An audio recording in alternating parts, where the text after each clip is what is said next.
Imagine, just for a second, earning double what your parents did at your age. You're living in a home filled with conveniences a king couldn't buy a century ago, and you're carrying a supercomputer in your pocket that connects you to the entire globe. Right, the absolute pinnacle of human prosperity. Exactly. But here is the crazy part. Biologically, your brain is operating in a state of constant panicked survival. Statistically, you have never felt more financially insecure. It's wild. Beneath this, sleek surface of modern convenience, we are looking at a terrifying reality. It's just record-breaking consumer debt and creeping chronic anxiety. Okay, let's unpack this. Because to understand why so many of you feel entirely trapped in an era of so much apparent wealth, we need to uncover the blueprint of what is actually happening behind the scenes. Yeah, we are running a high-stakes experiment on human psychology and macroeconomic stability, and the cracks, they are really starting to show. Our mission for this deep dive is to challenge the financial status quo, break down the actual biological psychology of spending, and figure out how to build true wealth in an environment that's honestly designed to strip it away. And we're pulling from some incredible source notes today, blending macroeconomic history with behavioral psychology. It's a fascinating intersection. It really is. And I want to start by zooming way in on a symptom that I think almost everyone listening has felt. I make more money today than I did 5 years ago, yet somehow I feel like I have less of a buffer. Why does earning a higher income suddenly make us feel broker? Well, you are experiencing a behavioral pattern that economists call the lifestyle inflation trap. Right. Historically, the assumption was strictly mathematical, right? Yeah. As your income increases, your savings rate should basically increase proportionally. You hit a baseline of survival, and everything past that goes to wealth. Exactly. Every dollar earned past that baseline goes into building wealth. But behavioral data from the 1970s onward shows a massive deviation from that logic.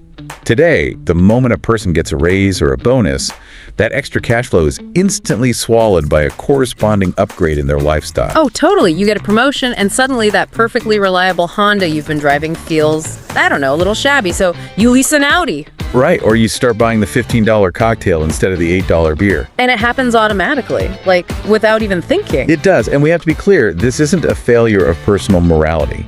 It's deeply tied to our evolutionary drive for social signaling. The whole keeping up with the Joneses thing. Yeah, but on steroids. Human beings are hardwired to assess their status relative to their peers. We rely on that comparison for a sense of security within our tribe. But the landscape of social comparison has fundamentally altered. In the past, your frame of reference was highly localized. Sure, like your actual physical neighbors. Right.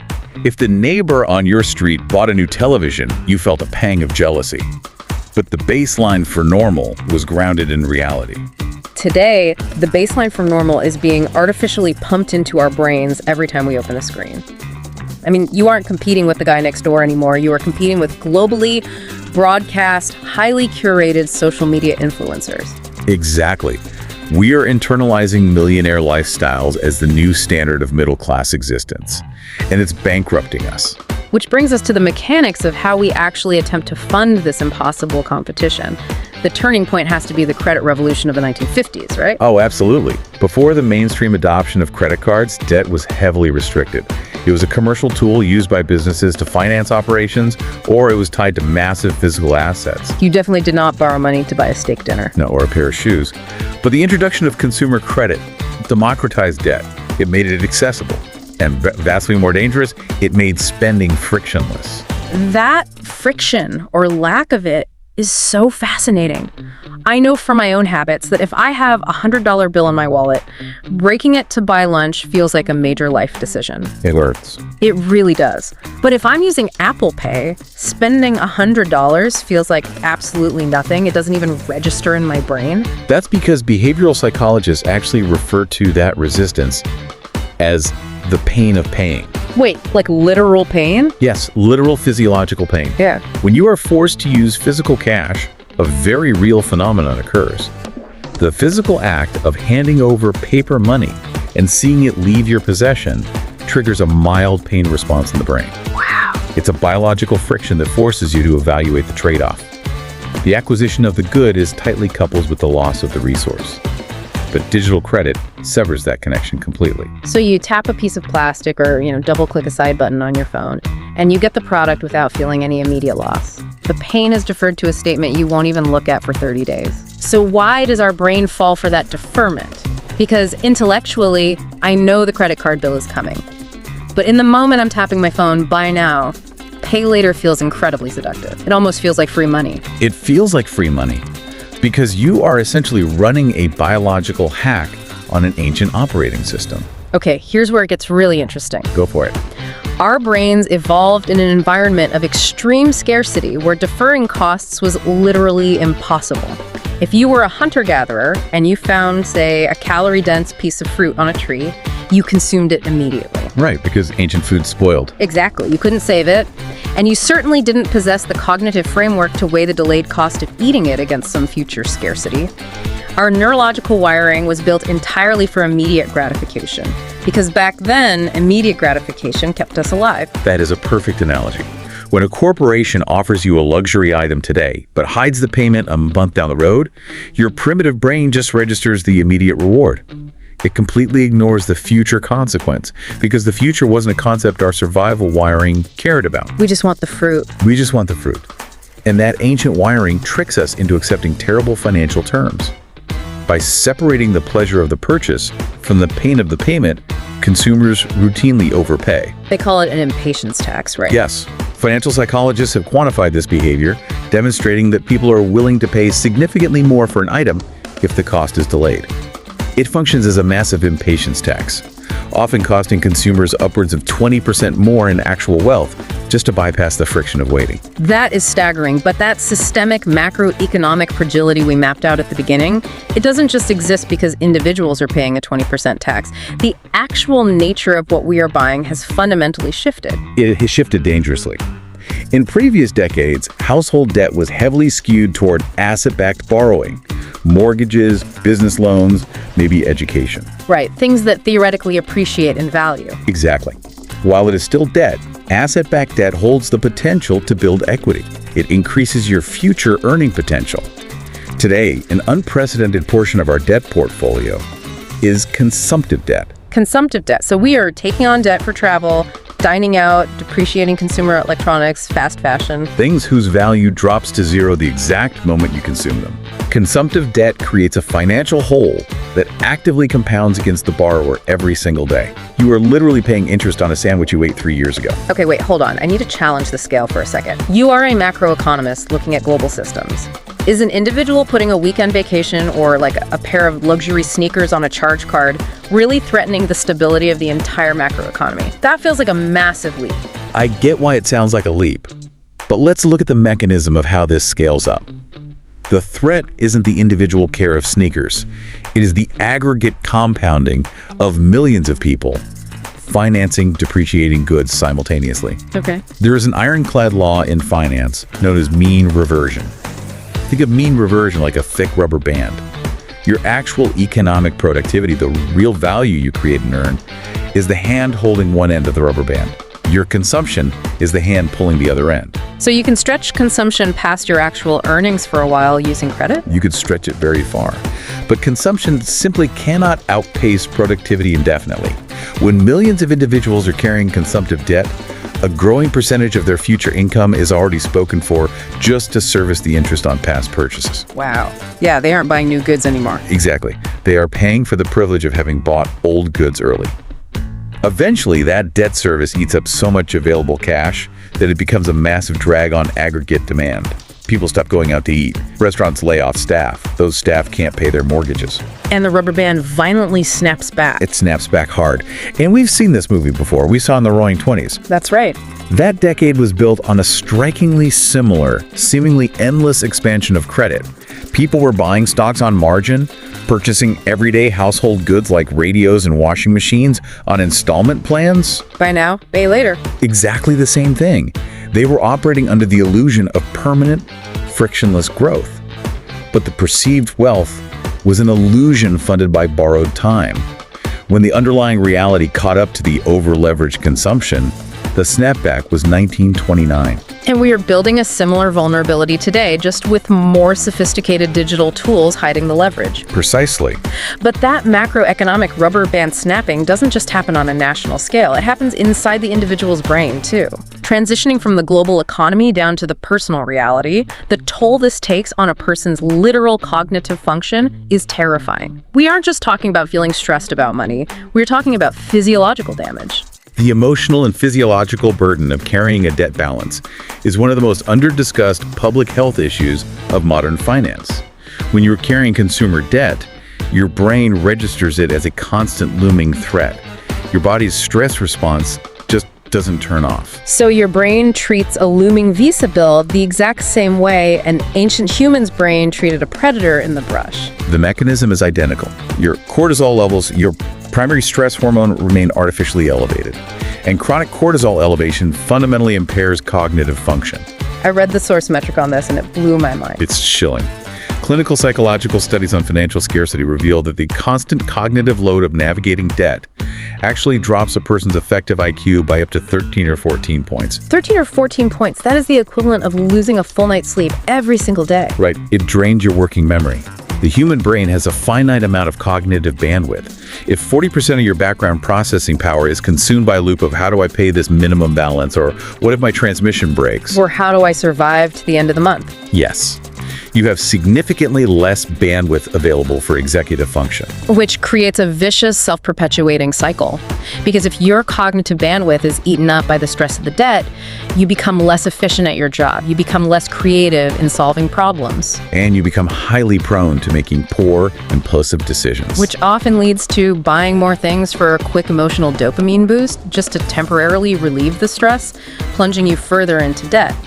The debt causes the cognitive decline, and the cognitive decline ensures you stay in debt. Exactly. What's fascinating here is that this cycle leads to what behavioral economists call the status paradox. The status paradox. Yes, we have engineered a society where the more debt people take on to project an image of wealth, the less actual freedom they possess. A family might be driving luxury vehicles, sending their kids to private schools, living in an exclusive zip code, but the structural integrity of their life is totally hollow. They are heavily leveraged. Heavily leveraged, highly stressed, and often one single missed paycheck or medical emergency away from total financial catastrophe. So what does this all mean? I think it means we have fundamentally defined wealth wrong. We look at the car, the watch, the Instagram vacation, and we say, wow, that person is wealthy. But true wealth is completely invisible. It is. True wealth isn't the display of money spent. It is the gap between what you earn and what you spend.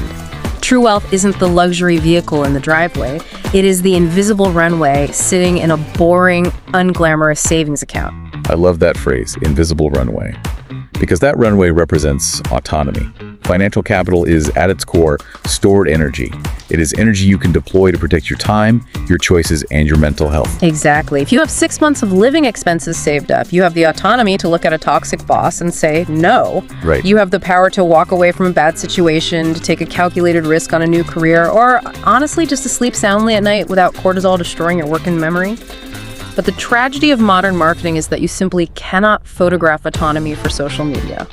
You can't post a picture of your hidden runway of optionality. And because you can't post it, nobody competes over it. That's the trap. Reversing that trend requires a radical departure from the norm.